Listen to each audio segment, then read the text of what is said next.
y le mostró un diseño para que Moisés hiciera lo que quisiera, lo que le parecía mejor. No. Para que hiciera exactamente lo que vio. Es decir, que Dios no habita en casas diseñadas por otros.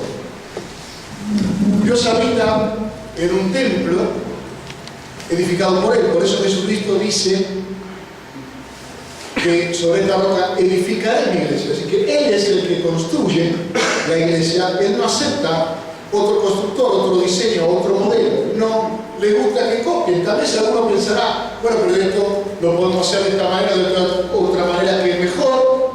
Pero Dios quiere construir Él la iglesia. Dios quiere ser Él el autor. Él quiere darle a la iglesia sus planos. Y por eso es que nos ha dado la palabra de Dios, para que nosotros podamos entender cómo es Dios. Dice en el Evangelio de Juan que a lo suyo vino, es decir, a lo que Él había hecho, a todo lo que Él había creado vino, y los suyos, los que Él creó a su imagen y semejanza, no lo recibieron, y a los que le recibieron, Él le dio una potestad, le dio una autoridad, le dio un derecho de ser hechos hijos de Dios, que no son engendrados por una voluntad humana. Fíjese qué interesante, dice, los cuales no son engendrados por voluntad de hombre, de sangre ni de varón, sino que son engendrados por voluntad de Dios. Es decir, cuando nosotros como templo del Señor, nosotros somos edificados como piedras vivas, a cada uno de nosotros Dios nos hizo nacer de nuevo por medio de su voluntad. No fuimos algo que Dios tomó y improvisó. Fuimos algo que tuvo un diseño original en la mente de Dios y fue tomado para ocupar un lugar dentro del templo de Dios.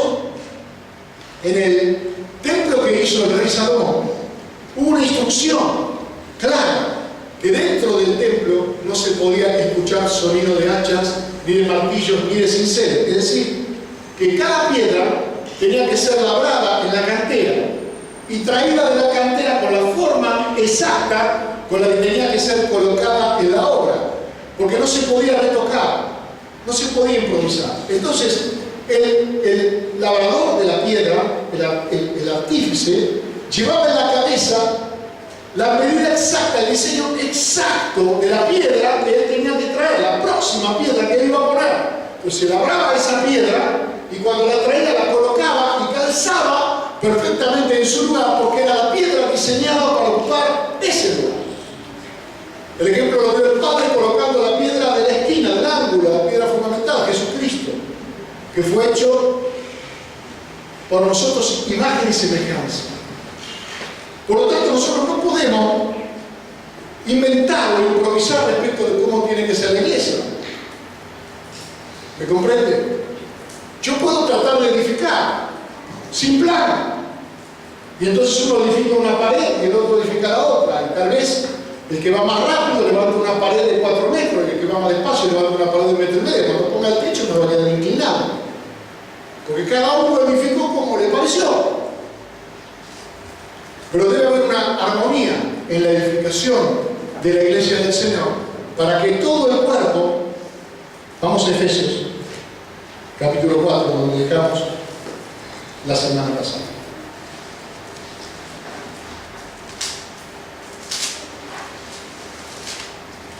Quédese tranquilo que no se pierde nada. Yo siempre vuelvo para atrás.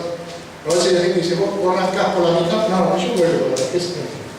Efesios 4:7 dice, pero a cada uno de nosotros nos fue dada la gracia conforme a la medida del don de Cristo. Es decir, a cada uno de nosotros nos fue dada la gracia con una forma y con una medida.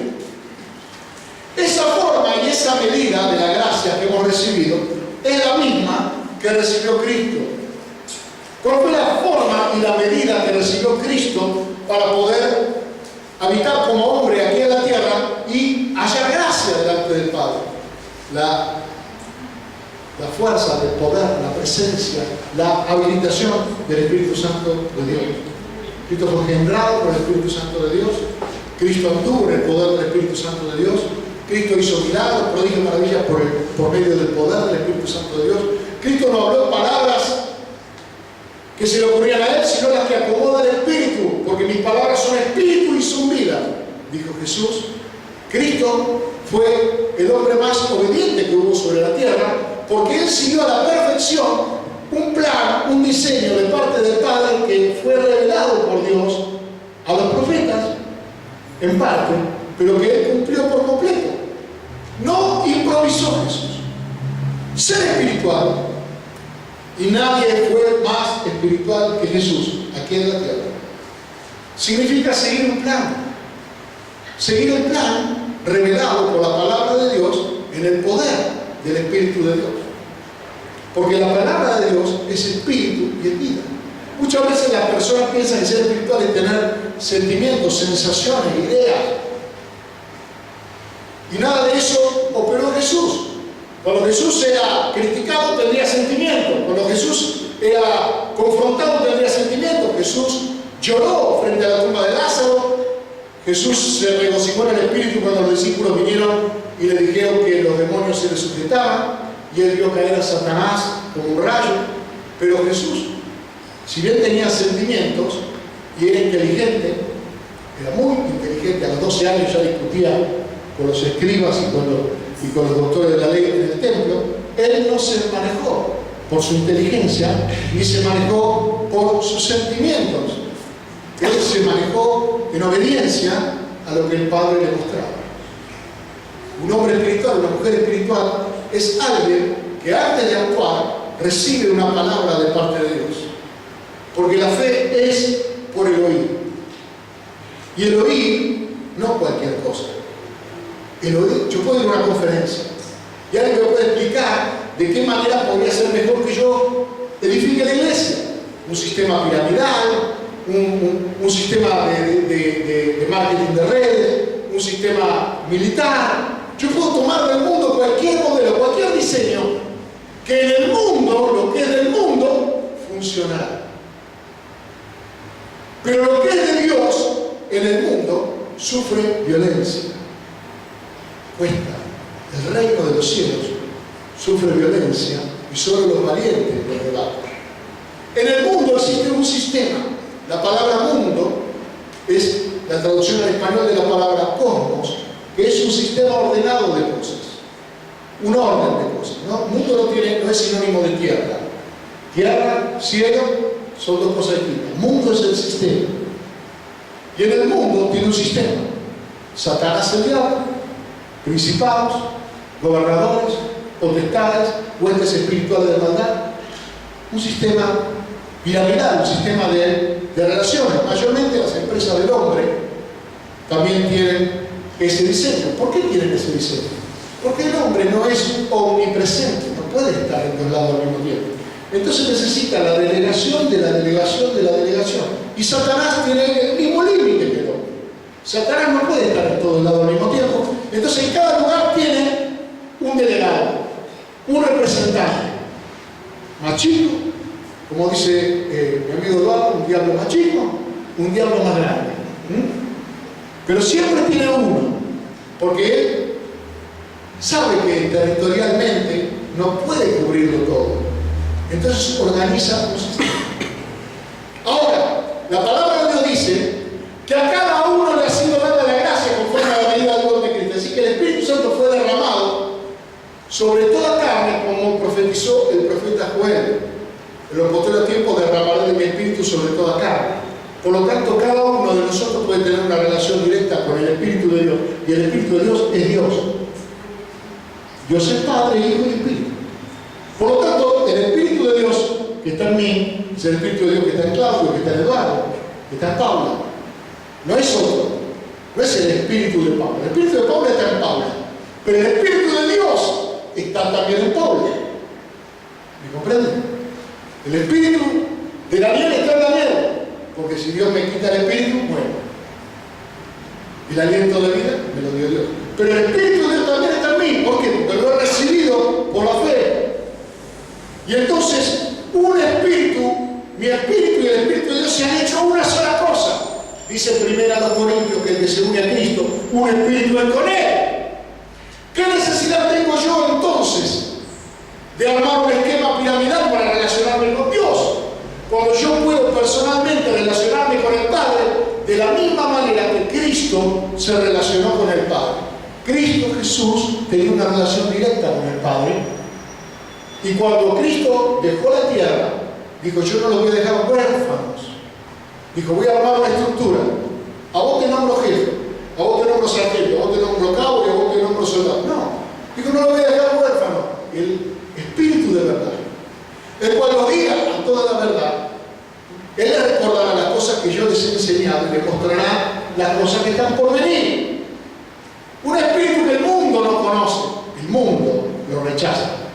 Todo lo que es el Espíritu de Dios es rechazado por el mundo, por el diablo, por Satanás. Nosotros podemos hablar del Espíritu y el diablo se va a manifestar, va a rechazar lo que es del Espíritu de Dios. Pero en la búsqueda del cristiano, de ser como Cristo, la única salida es buscar una comunión profunda e intensa con el Espíritu que levantó de los muertos a Jesús. El Espíritu Santo de Dios, no hay otro. Tenemos la palabra, tenemos el Espíritu. Conocemos a Dios por medio de su palabra y conocemos a Dios por medio de la experiencia. Y la experiencia que nosotros tenemos por un Dios que no vemos es la experiencia que tenemos con el Espíritu de Dios. Amén. Ahora fíjese, verso 11. Dice Efesios 4:11. Y Él mismo constituyó a unos apóstoles, a otros profetas, a otros evangelistas, a otros pastores y maestros. Es decir, constituyó servicios que necesita la iglesia. Ministerio, la palabra ministerio es diaconía. Diaconía es servicio. Se necesita alguien que sirva de evangelista. Se necesita alguien que sirva de pastor, se necesita alguien que sirva de maestro, alguien que sirva como profeta y alguien que sirva como apóstol. Pero son servicios, no son títulos. Es la descripción de una tarea. Es un oficio, es algo que yo estoy haciendo. Pero no es un título. Porque tampoco existe jerarquía entre los ministerios. Porque a todos los constituye el Señor. Él mismo constituyó. Si hubiera jerarquía, tal vez el apóstol constituye profeta, el profeta maestro, el maestro pastor, el pastor evangelista. Así sería en el mundo. Ahora, ¿cómo es en la iglesia del Señor? Uno solo, el mismo Dios, constituye a todos. Porque a cada uno, uno por uno, le ha sido dada la gracia conforme a la medida de don de Cristo. Por tanto, si alguno se cree más espiritual que otro, está en problema. Porque en cuanto un hermano se siente más que otro, se pasó al bando contrario. Una de las cosas que significa la unidad del Espíritu de Dios, por la cual oró Jesucristo, Juan capítulo 17, es la igualdad en la iglesia. Somos iguales, cada uno en su rol. Y usted dirá, entonces, si somos todos iguales, entonces en la iglesia nadie se tiene que sujetar a nadie. No, no estoy diciendo eso. Cada uno en su rol. En mi familia hay un padre, una madre y dos hijas. Yo soy el padre, María la madre, María Elena y Ruth son las hijas. Somos iguales. ¿Usted cree que comemos cosas distintas? No. Habitamos en el mismo espacio, respiramos el mismo aire, usamos el mismo baño. A veces yo menos que nadie. Pero acá todos participamos de la misma gracia. ¿Me comprenden? De la misma bendición. Pero somos iguales, cada uno en la responsabilidad del rol que le tocó. Porque dice así: a fin, verso 12, de perfeccionar, es decir, de completar, de madurar a los santos para la obra del ministerio, para el servicio, para la edificación del cuerpo de Cristo. Es decir, volviendo al tema de la edificación. Edificación es construcción, es una elaboración. Algo que está desarmado, se arma.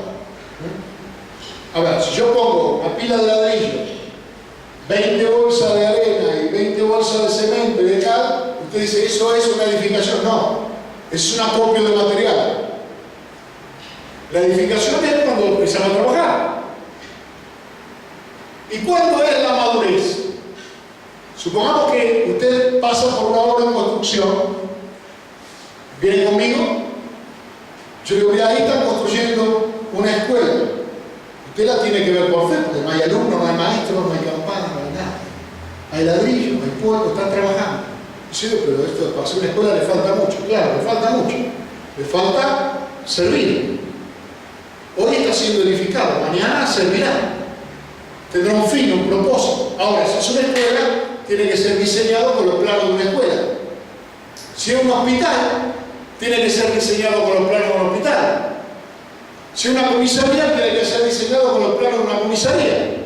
¿Me comprende? Pero mientras tanto, mientras está en obra, el ladrillo, arena, cemento, porque no está sirviendo. Está siendo edificado. Está recibiendo servicio. ¿Me comprende? Pero ¿cuál es el propósito de una edificación? Edificar sin parar. Porque hay gente que viene a la iglesia y se edifica sin parar. Son torres de Babel con patas. Vienen a la iglesia por el ladrillo, ladrillo, ladrillo, ladrillo, y nunca sirven para nada. Tiene que haber un momento donde aquello para lo que fuiste edificado empiece a manifestarse. Entonces viene la bandera, entonces viene la campana, entonces vienen los chicos con el guardapolvo, viene la maestra y empiezan a dar clases. Entonces, era un colegio. Hasta que no dio fruto, no supe lo que era. Hasta que no prestó un servicio, nunca podía darme cuenta. Nosotros somos todos iguales. ¿Cuál es tu don, hermano? Yo quiero ser apóstol. ¿Ok? En la cancha se me lo pido. Yo quiero ser pastor. Bueno, cuidame a este. Si me perdés uno, ¿cómo te voy a dar 100? ¿Me comprende? En la cancha se me lo pido. Yo quiero ser, un día me dijo uno, yo quiero ser un gran siervo de Dios. Pero ¿cómo es ser un gran siervo de Dios? ¿Ser más alto que yo? Digo, ¿qué es un gran siervo de Dios? Yo, si entendí bien, vos querés prestarle al Señor un gran servicio. No, él quiere ser un gran siervo, porque él piensa que ser siervo se puede ser pequeño o grande, en cuestión de fama, de reconocimiento, qué sé yo, Conde es un gran siervo, porque es chiquito, ¿me comprende? Pero no es una cuestión de fama o de reconocimiento, es una cuestión de servicio. Para ser un gran siervo hay que entonces prestar un gran servicio. Tal vez alguien que murió como misionero desconocido en el África o en el Amazonas, ha prestado un enorme servicio, ha llevado la palabra de Dios al lugar y ha lavado los pies de un anciano en un manicomio, o ha hecho, o le cegó mate a un enfermo en un hospital. ¿Me comprende? Y nadie lo conoce. Pero en tanto y en cuanto él está en ese lugar, el lugar del Señor, él está en ese lugar haciendo lo que Jesucristo haría, él está prestándole un servicio al Señor.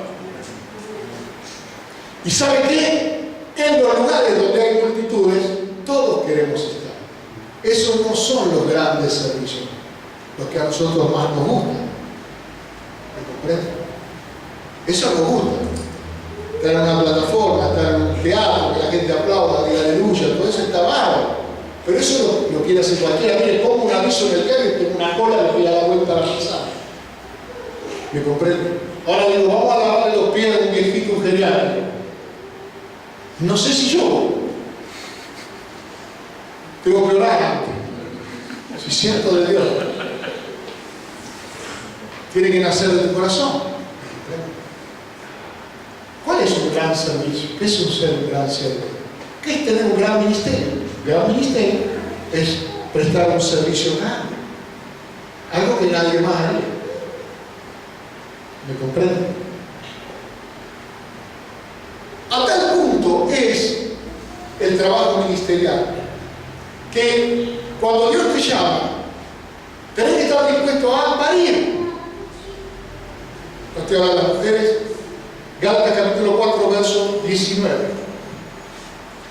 Hijitos míos, porque les vuelvo a sentir dolores de parto, se los parió 2 veces. Porque volvió a ser, o sea, era hijo, lo parió una vez, y dijo, ya está, bien que la mamá dice una vez, ya después ahora ya crece. Pero no sé cómo fue que lo parió 2 veces. Es decir, volvió a padecer el sufrimiento del ministerio, la carga por la transformación de la vida de alguien que parecía volver a estar en la misma condición que antes de que él le había predicado el Evangelio. Como que vos por la mañana edifiques una pared y a la noche pases por ahí y te la volvieron a bajar. Y la vuelvas a levantar y durante la noche te la vuelven a bajar y llegas y otra vez está en la nada. Y otra vez vuelves a levantar. Mire, es un sufrimiento. Hice la misma pared 18 veces. Tuve el mismo parto 5 veces. Este sí que me hizo por ahí, quintillizo. Dolores, trauma, ¿me comprende? Del ministerio, que no tiene nada que ver con fama, con... Lógicamente, un hombre, si hacemos parir un hombre va a ser famoso. No cabe ninguna duda. Pero acá el apóstol Pablo lo decía para que se establezca la relación. Ahora escúchenme. Una de las razones por las cuales yo pienso esto, ¿por qué una identificación tan poderosa con la madre, un hijo con la madre? Porque la madre lo parió, lo sufrió, lo llevó encima y tuvo todo el trauma, y después, durante un tiempo, eran una sola persona. Andaban los dos juntos, eran una sola persona, nos levantamos los dos, dormimos los dos, vamos a trabajar los dos, subimos al colectivo los dos, vamos al supermercado los dos, y de repente un día nació. Pero es como que te sacaron algo. Imagino yo no soy madre. Y esa es la razón por la que hay una identificación tan poderosa de una madre con un hijo. Y esa es la relación que debe tener un siervo de Dios por una persona que ha engendrado en Cristo Jesús. Es carne de tu carne y hueso de tu hueso. ¿Me comprende?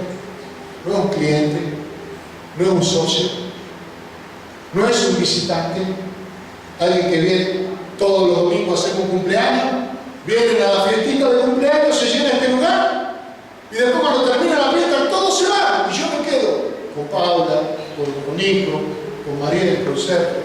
Digo, la familia qué chica queda al final. Porque se fueron todos y nos quedamos nosotros. Esa es la realidad del ministerio. La realidad del ministerio es que por más que puedas arrastrar multitudes,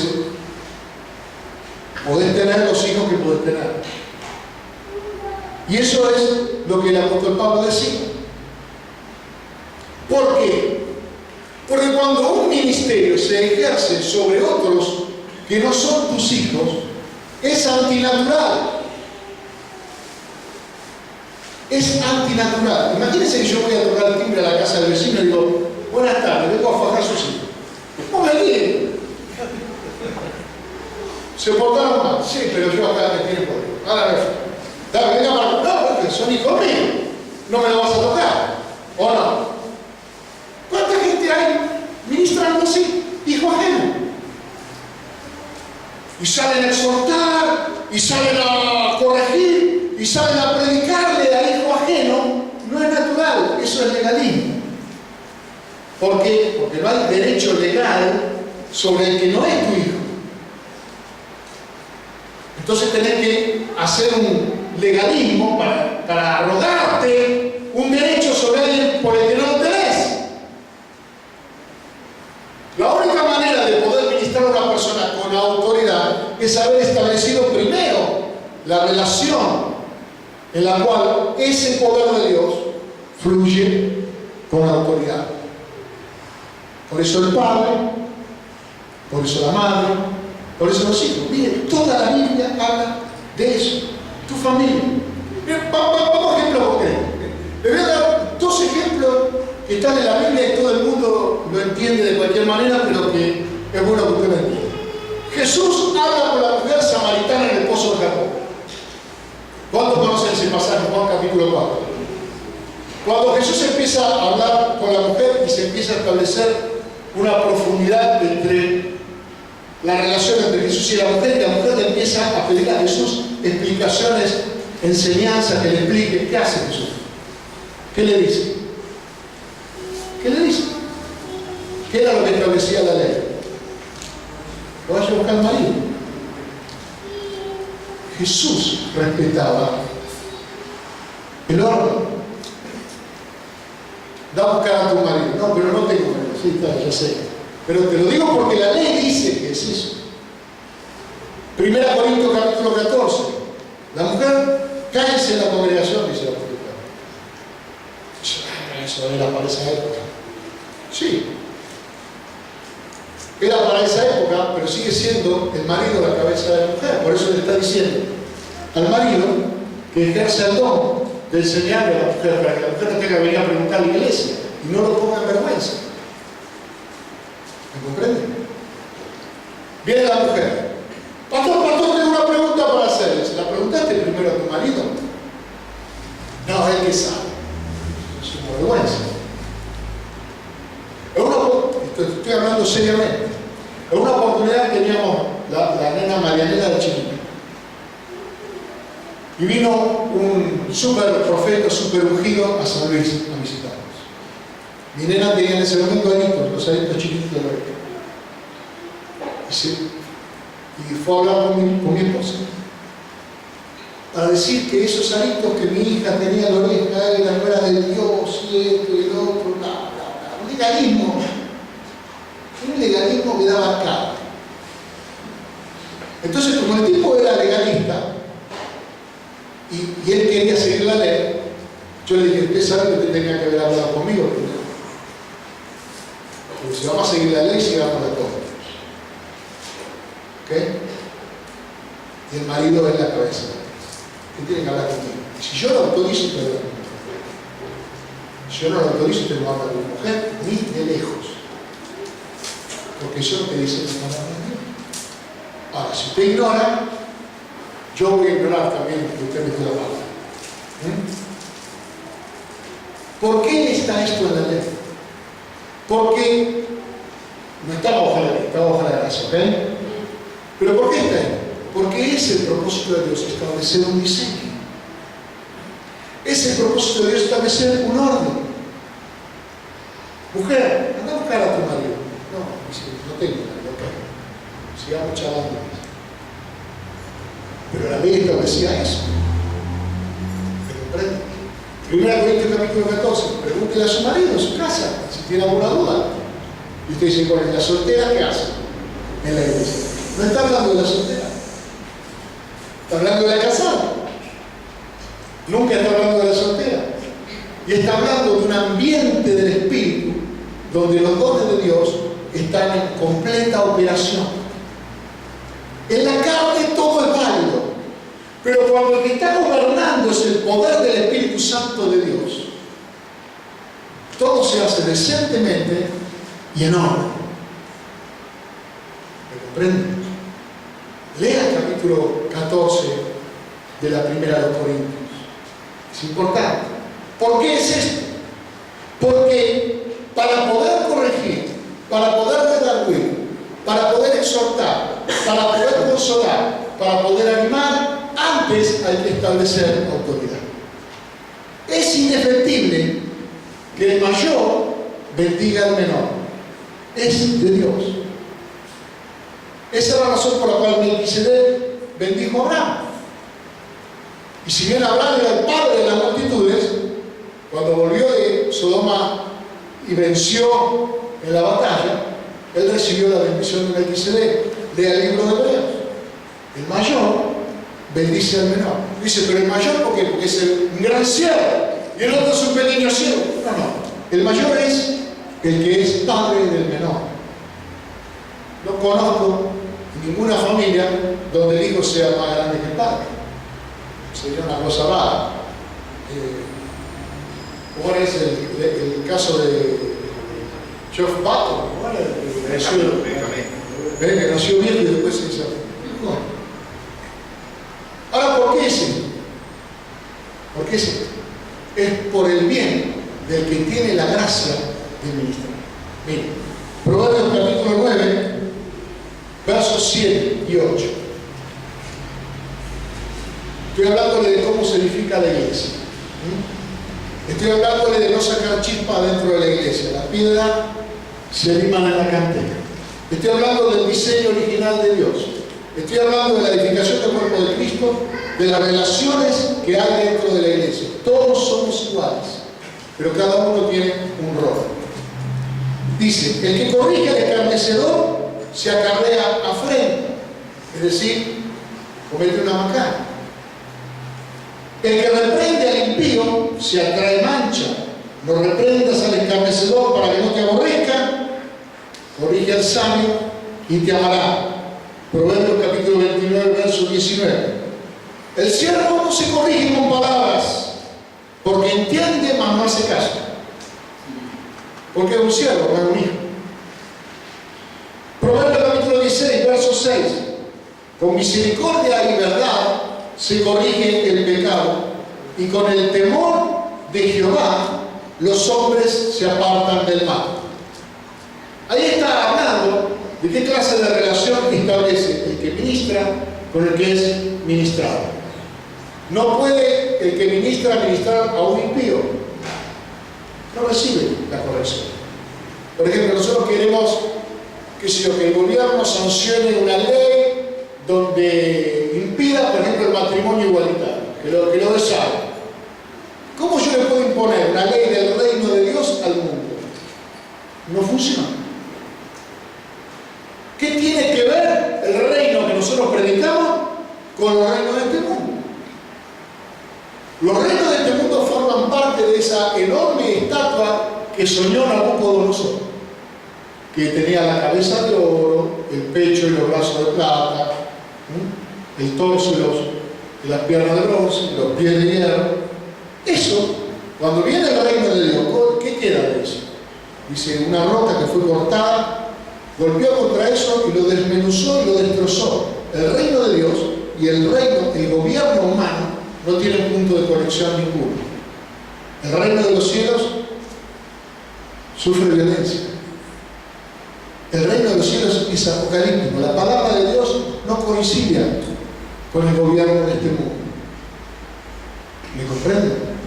Es muy importante porque así funciona la iglesia. Y entonces quiere decir que yo, ¿cómo hago? ¿A quién tengo que corregir? ¿A quién ministro? Proverbios capítulo 13, verso 24. A tus hijos. El que detiene el castigo, a su hijo aborrece, mas el que lo ama, desde temprano lo corrige. A tu hijo corregido. A tu hijo sí. ¿Y cómo se trae esto a la iglesia? Igual. Es el diseño original de Dios. Por eso el mandamiento de honrarás a tu padre y a tu madre, y una de las formas de honrar a tu padre y a tu madre es obedecerle, es el mismo mandamiento que está en el antiguo pacto y en el nuevo pacto. No hubo cambios. Proverbios capítulo 29, verso 17. Corrige a tu hijo y te dará descanso y dará alegría a tu alma. Es decir, la corrección de un siervo de Dios nunca puede destruir la relación. Nunca se juega al todo o nada con las palabras. Yo sé que tengo un límite para corregir a mis hijas. Yo no puedo abusar, no puedo destruirla, no puedo desecharla, no puedo. Son mis hijas. Son mi carne, son mi hueso. El profeta Ezequiel, hablábamos la semana pasada, Dios lo lleva al río Quebar, le muestra la gloria de Dios. ¿Quién puede negar que Ezequiel había visto la gloria de Dios? Pero una vez que Ezequiel ve la gloria de Dios y se muere de ganas de ir a contarlo, Dios lo lleva a ver el pecado de Israel. y le muestran todos los errores, todos los fracasos y todas las maldades que hay en Israel, hasta que el profeta entra en una indignación. El contraste entre la gloria de Dios y la maldad de sus hermanos, que tiene ganas de ir a pelearlo. ¿Me comprende? Tiene ganas de ir a hablar. Entra en la amargura del espíritu y en indignación. Uno dice, ya está listo. Vio la gloria, vio el pecado, ya es un predicador aprobado. Dios le pega la lengua al paladar y lo deja mudo. ¿Por qué hace Dios eso? Porque Dios no quiere que corrija a sus hermanos con indignación, sino, como dice aquí, con misericordia y verdad se corrige el pecado. Con misericordia y verdad. Y con la lengua pegada al paladar, enmudecido, lo envía a vivir con los exiliados, en el exilio, con todo lo que le están pasando mal, con todo lo que están sufriendo. Y ahí la indignación del profeta se empieza a bajar. Dice, pero en definitiva, al final estos son gente como uno. Yo le hubiera, la verdad, con el pecado que vi, lo sacaría de espada y le cortaría la cabeza. Pero no, mira, ahí está el Leo, ahí está el Fausto. Y te empezás a identificar con la gente cuando vos convivís con la gente. Y ya se te baja la broma. Hasta que llegás a sentirte parte. Entonces, cuando te sentís parte y lo que hay en el corazón es la gloria de Dios, el pecado del hombre, pero el amor por el mundo pecador, estás listo para ir a predicar la palabra. Porque Dios no envió a su Hijo a condenar al mundo. Juan capítulo 3, verso 17. Juan 3, 16, todo el mundo lo sabe, ¿sí o no? Pero el 17, ¿vino Jesús a condenar o vino a salvar? Vino a salvar. Cada vez que Jesús abrió su boca, ¿le hizo para condenar o para salvar? Cuando Jesús se manifestó al pecador que estaba enfermo, lo salvó. Después le dijo, ojo, hágalo. A la mujer pecadora, primero la liberó de la muerte, que iba a morir apedreada, y luego le dijo, bueno, vete y no peques más. No arrancó desde la condenación, siempre arrancó desde la identificación, siempre arrancó desde sentirse parte. Y el ministerio se edifica con amor, porque las tres cosas más importantes que tiene la iglesia, los tres tesoros más importantes que tiene la iglesia, es la fe, la esperanza y el amor. Y el más grande de todos es el amor. Porque si yo tuviera hablar en lengua humana y angélica y no tengo amor, es como prender la bala, es como pegarle un tacho.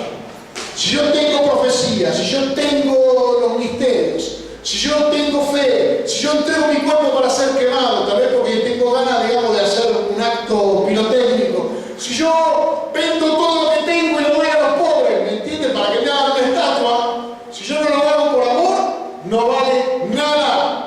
Lo que vale es cuando se sufre, cuando se espera, cuando se soporta. Ese es el carácter que hemos recibido de parte de nuestro Señor Jesucristo. Él podía haberse parado desde la cumbre de la unción. Nadie en la tierra más ungido que el ungido de Dios. Y sin embargo, Él no condenó. ¿Me comprende? ¿Por qué? Porque un ministerio no es solamente corregir. Ese es el problema que muchas veces tienen los siervos de Dios. Creen que fueron llamados a corregir. El evangelista a corregir, el pastor a corregir, el maestro a corregir, el profeta a corregir y el apóstol a corregir.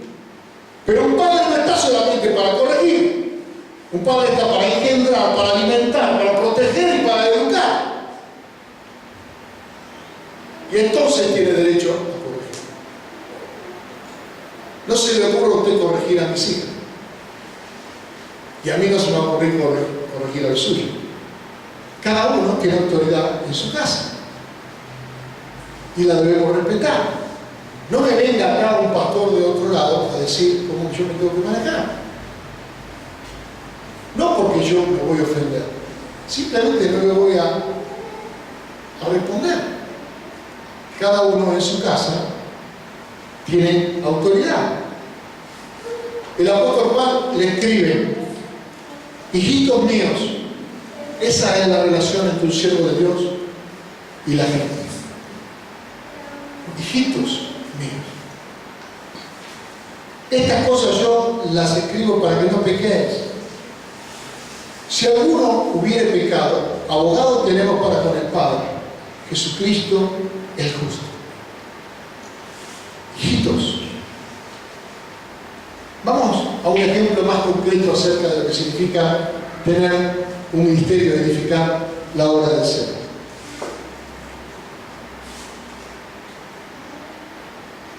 La Biblia dice que, en el Evangelio de Mateo, que María se había desposado con José.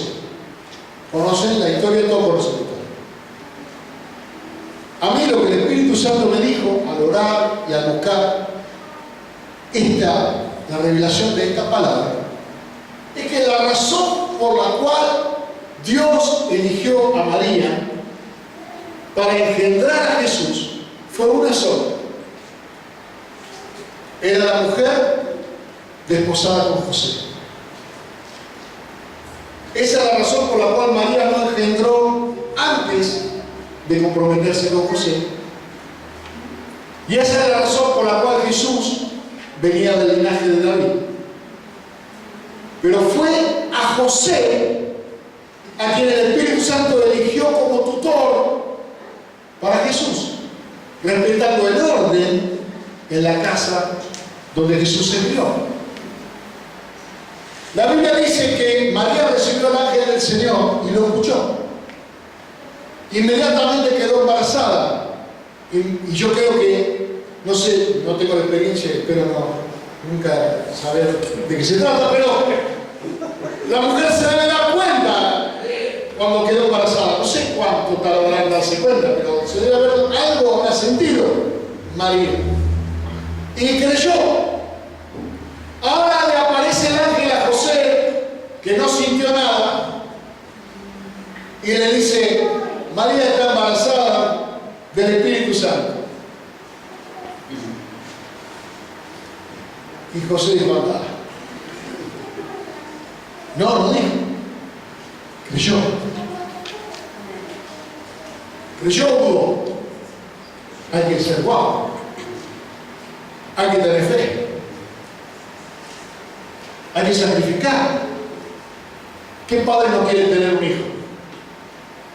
Y el primero no va a ser tuyo. Tal vez el segundo sea tuyo, pero el primero lo engendro yo, dijo Dios. ¿Y qué hizo? Se iba a ir, pero se quedó. Y se casó con María. Y nunca más el ángel habló con María. A partir de ese momento, el ángel solo habló con José.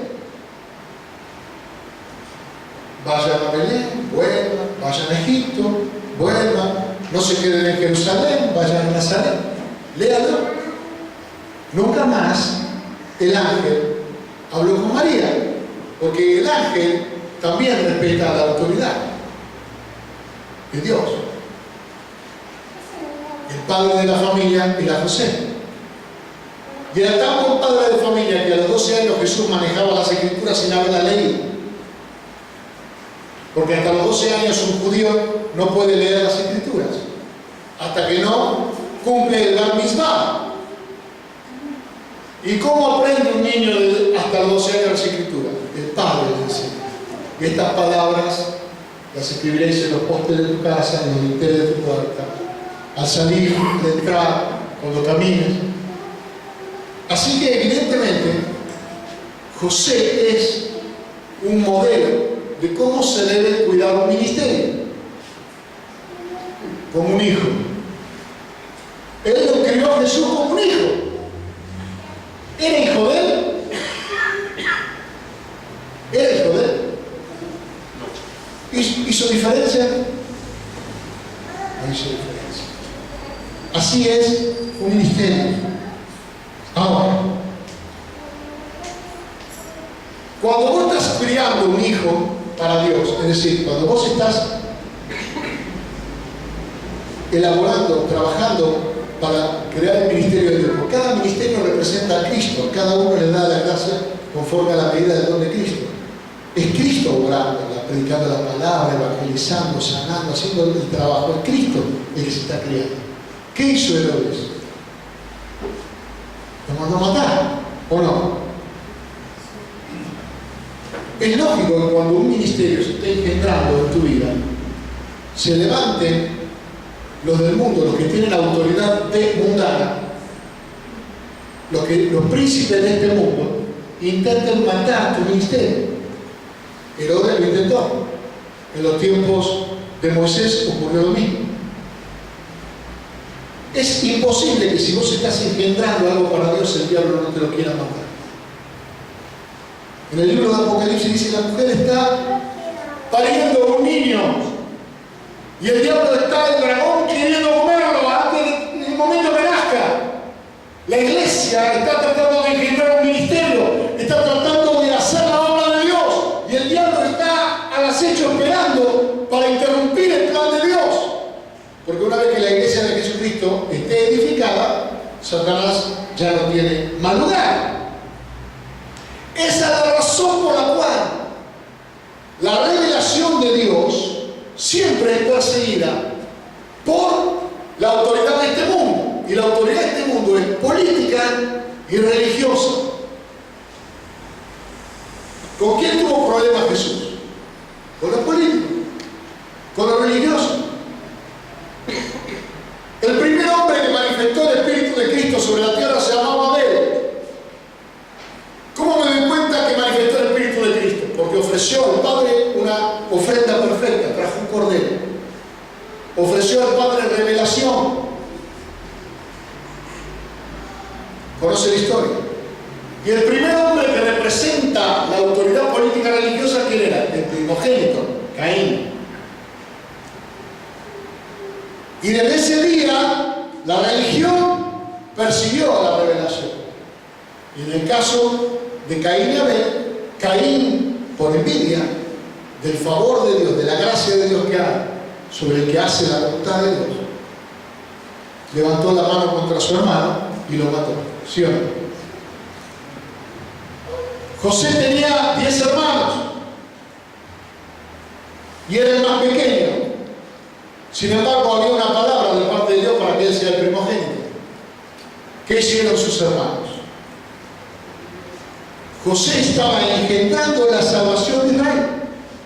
Por medio de José ellos iban a ser salvos de la hambruna. Se iba a preservar la familia, las 70 personas, para que después de 430 años se conviertan en un pueblo de 2,5 millones de personas. Pero ese día había un hombre al cual Dios le había dado la responsabilidad, y era José. ¿Qué hizo? Sus hermanos lo vendieron. Fue esclavo, fue preso. La religión persigue a la revelación permanentemente. ¿Me comprende? David y Saúl. David era ungido de Dios, un hombre con un corazón conforme al corazón de Dios. Saúl, el gobierno establecido, el poder político, persiguió a David. David se hizo bandolero. Saúl gobernó hasta que murió.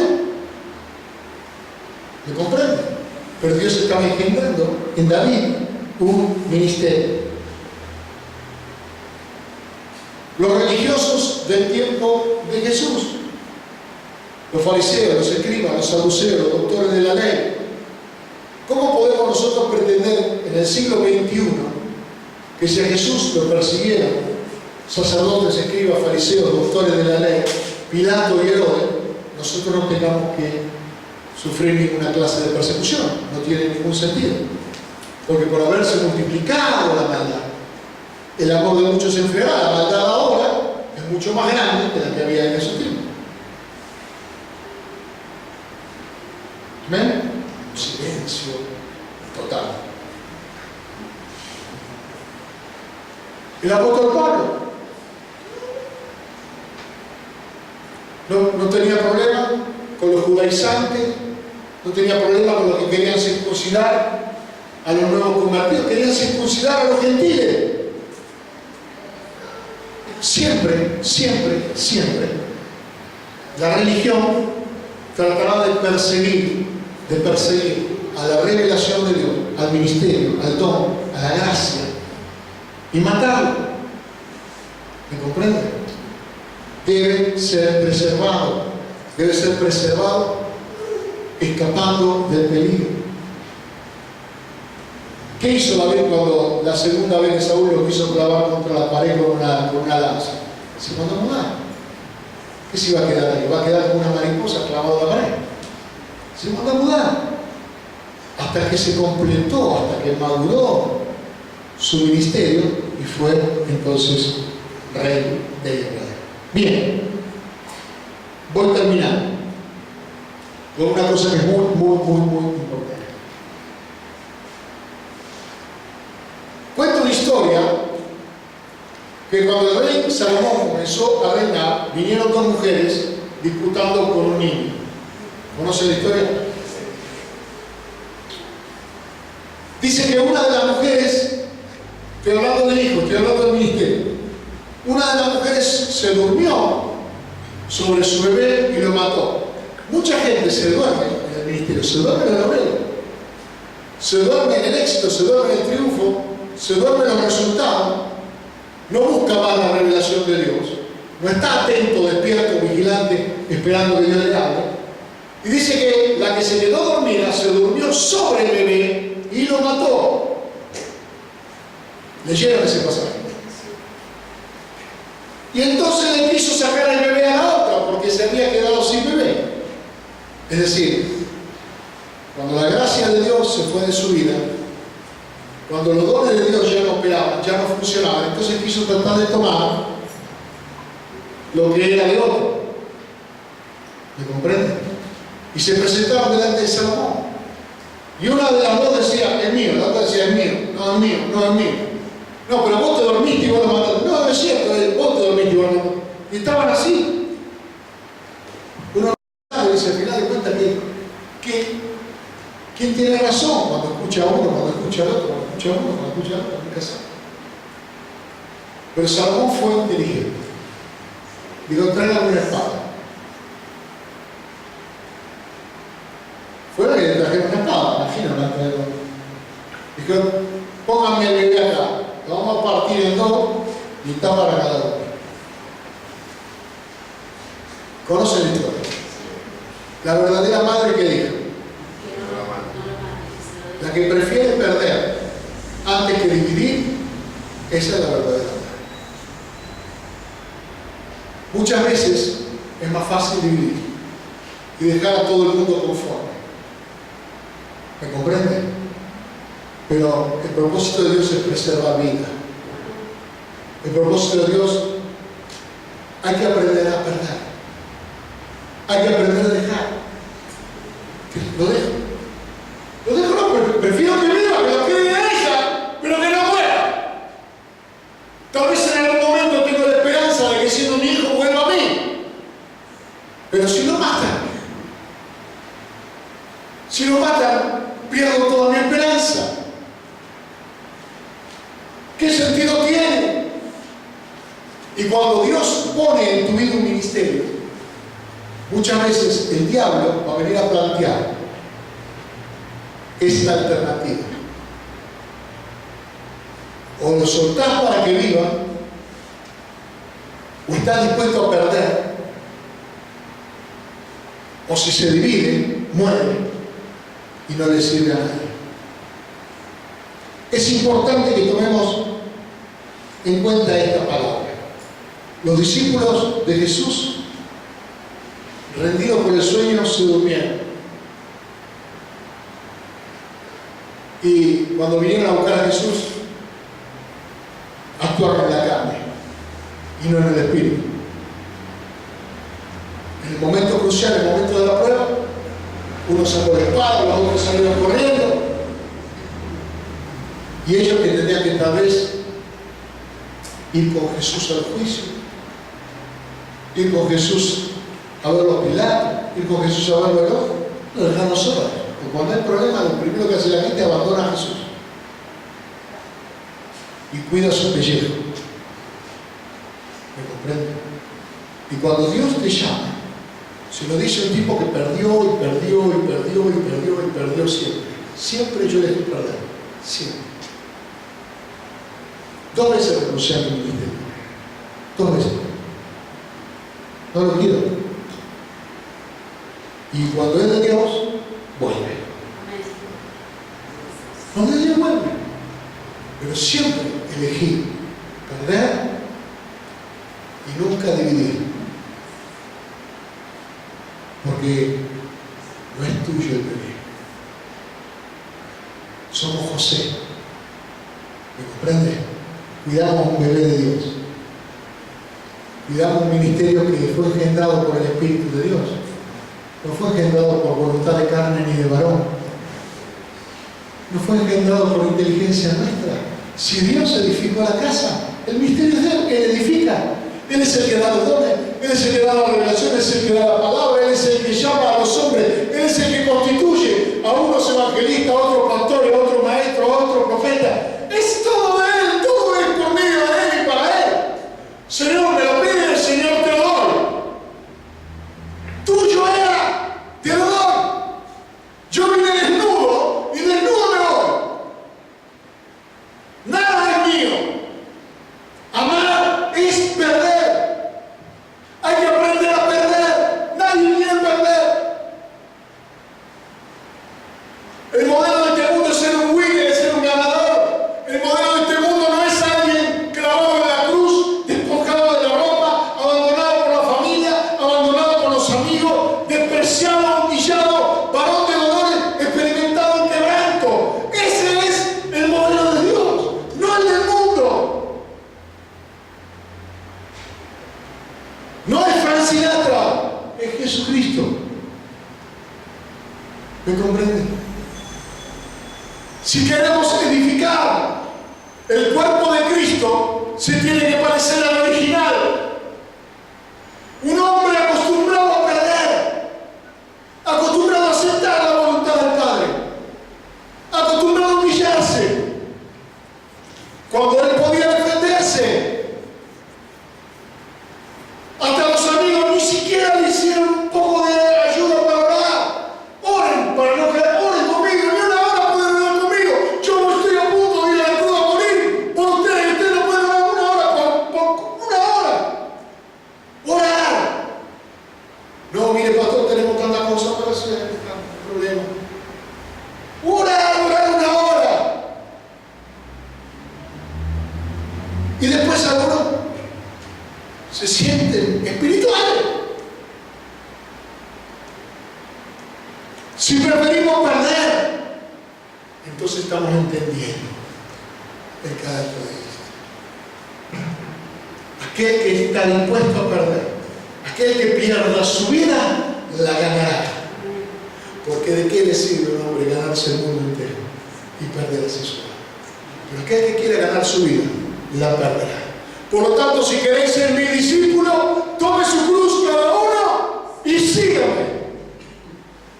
De eso se trata el ministerio. No vas a ser famoso tal vez. No es para todo. A mí me hubiera hecho mal, tal vez, si me va muy bien. Me hubiera agrandado, no sé qué me pasa. No me tengo confianza. Pero cada uno sabe si está haciendo la voluntad de Dios o la de los hombres. Si lo está haciendo, por qué motivación lo está haciendo. La iglesia se edifica por edificadores que tienen un carácter donde están todos los días dispuestos a perder. Todos los días, cada domingo, cada sábado, cada semana, estoy dispuesto a perder. ¿Necesitan mi tiempo? Yo pierdo mi tiempo. Hablaba hace un poco con los músicos. Y los músicos me decían, venimos al ensayo, ¿por qué no hacemos esto, el otro, aquello para perder menos tiempo? Digo, yo mi tiempo ya está perdido. No puedo perder menos tiempo porque yo mi vida se la entregué al Señor. Así que todas mis horas, todos mis minutos y todos mis segundos ya los perdí. ¿Qué voy a andar cuidando de lo que ya no es mío? Al contrario, como no es mío, y Dios me dio la oportunidad de manejarlo a mi antojo, lo manejo para Él. ¿Me comprende? Y es tu salud, y es tu familia, y es tu casa, y es tu trabajo, y es la inteligencia que Dios te dio, es la sabiduría que Dios te dio, es la gracia que Dios te dio. Todo es prestado. Todo es absolutamente prestado. Nada de eso es nuestro. Toda la gloria será siempre y para siempre para el Señor. Y ese es el diseño de la casa. Ese es el diseño de la casa. No hay otro. No es una gran empresa. No es el diseño de no es la fama de un artista. No es una productora multimedia. No es nada que el hombre pueda decir, mirá lo que hicieron. Es tal vez una tumba vacía, ¿me comprende? Todo lo que queda. Pero eso glorifica a Dios. Y eso también es lo que nosotros tenemos que aceptar.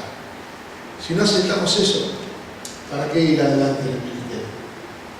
Si no estás dispuesto a perder, tiene muchos sinsabores el ministerio. Tiene muchos sinsabores servir a Dios.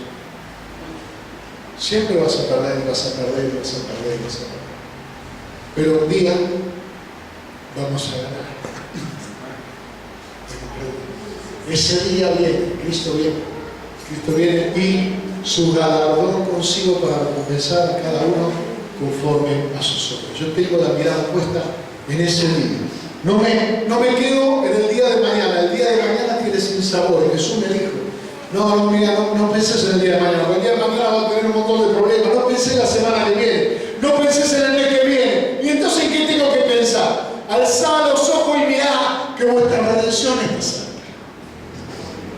Si pues habéis resucitado con Cristo, poned la mira en las cosas de arriba, no en las de la tierra, donde está Cristo sentado a la diestra de Dios. Eso es lo que hizo Jesús.